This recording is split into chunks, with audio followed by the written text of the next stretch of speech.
Hi friends, welcome to my channel cook with Netra Hanwekar. ನಾನಿವತ್ತು egg masala ಮಾಡ್ತಾ ಇದ್ದೀನಿ. ಅದು ಹೇಗೆ ಮಾಡೋದು ಅಂತ ನೋಡೋಣ ಬನ್ನಿ.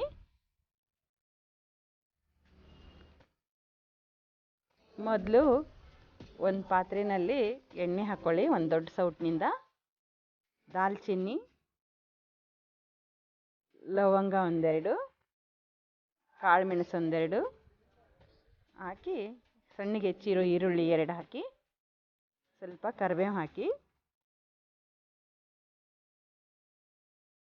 ಇದು ಗೋಲ್ಡನ್ ಕಲರ್ ಬರೋವರೆಗೂ ಫ್ರೈ ಮಾಡಿ.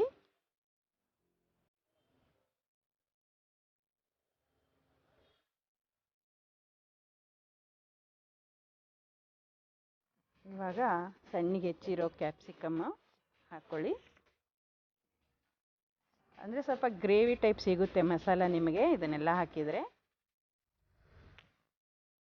ಇವಾಗ 1 ಸ್ಪೂನ್ನಷ್ಟು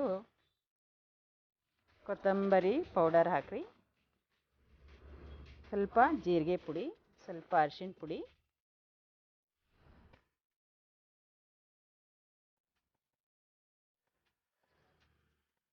ಸಣ್ಣಗೆ ಹೆಚ್ಚಿರೋ 2 ಅಥವಾ 3 ಟೊಮೆಟೊ ತಗೊಳ್ಳಿ.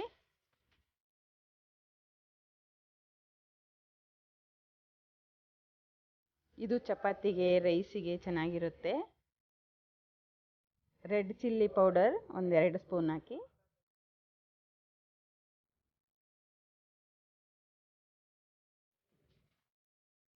ಸ್ವಲ್ಪ ಪುದೀನ ಸೊಪ್ಪು, ಸ್ವಲ್ಪ ಕೊತ್ತಂಬರಿ ಸೊಪ್ಪು ಸಣ್ಣಗೆ ಹೆಚ್ಚಿ ಹಾಕಿ,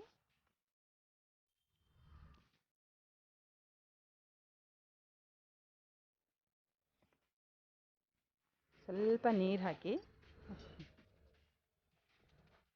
ಸ್ವಲ್ಪನೇ ಹಾಕಿ, ಹೆಚ್ಚಿಗೆ ಬೇಡ.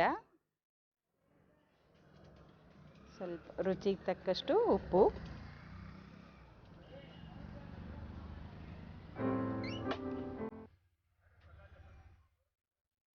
ಸ್ವಲ್ಪ ಮಸಾಲೆ ಪುಡಿ ಹಾಕಿ, ಗರಂ ಮಸಾಲೆ ಅಥವಾ ಚಿಕನ್ ಮಸಾಲೆ ಪೌಡ್ರ್ ಹಾಕ್ಬೋದು. 1 ಸ್ಪೂನ್ನಷ್ಟು ಹಾಕಿ ಸಾಕು.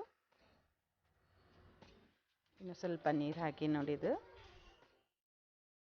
ಇದು ಅವೀಜ್ ಪೌಡರ್ ಹಾಕೋದ್ರಿಂದ ಸ್ವಲ್ಪ ಗ್ರೇವಿ ಗಟ್ಟಿಯಾಗುತ್ತೆ, ಅದಕ್ಕೆ ಇನ್ನೊಂದು ಸ್ವಲ್ಪ ನೀರು ಹಾಕಿದೆ ನಾನು. ಇವಾಗ ಫ್ಲೇಮ್ ಸಣ್ಣದಾಗಿ ಮಾಡ್ಕೊಳ್ಳಿ.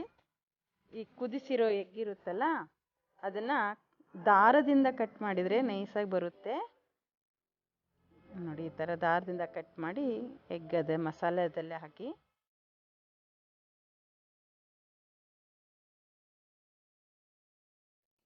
ಅದನ್ನು ಚೆನ್ನಾಗಿ ಮಿಕ್ಸ್ ಮಾಡಿ, ಸ್ಲೋ ಮಾಡಿ, ಇಲ್ಲಾಂದರೆ ಎಗ್ ಎಲ್ಲ ಪೀಸಾಗಿಬಿಡುತ್ತೆ. ಇವಾಗ ರೆಡಿ ಆಯಿತು ಎಗ್ ಮಸಾಲ. ಇದು ಚಪಾತಿಗೆ, ರೈಸಿಗೆ ಚೆನ್ನಾಗಿರುತ್ತೆ. ಒಂಥರ ಬಿರಿಯಾನಿ, ಎಗ್ ಬಿರಿಯಾನಿ ತಿಂದಾಗಿರುತ್ತೆ ರೈಸಿಗೆ ಕೂಡ.